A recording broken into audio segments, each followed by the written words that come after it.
Mae Darcy Coslet yn un o dalentau sprintio ifanc mwyaf cyffrous Prydain.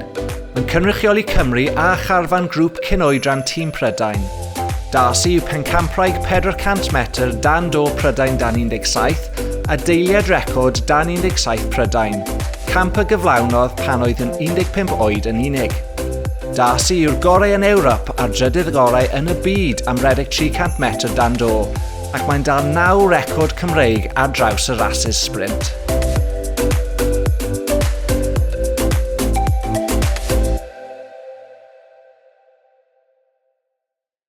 Imogen is an exceptional athlete from Llanelli Rhythmic Gymnastics Academy. She trains 6 days a week and has represented Great Britain at the Portimao International in the junior category, placing as first reserve for the finals.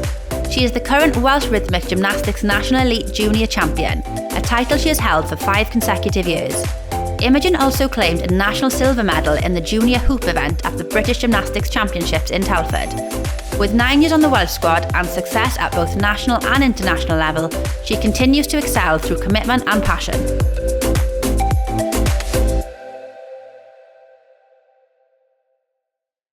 Mae Thea Taylor yn athletraig ifanc eithriadol o Academi Satori Jiu-Jitsu, lle mae'n hyfforddi 5 gwaith yr wythnos.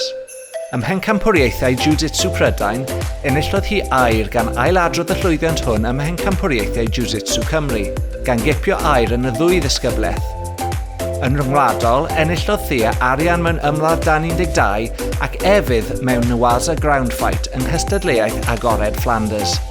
Mae ei gwitnwch, ei pharch a'i hagwedd gadarnhaol yn gwneud hi'n fodel rôl go iawn.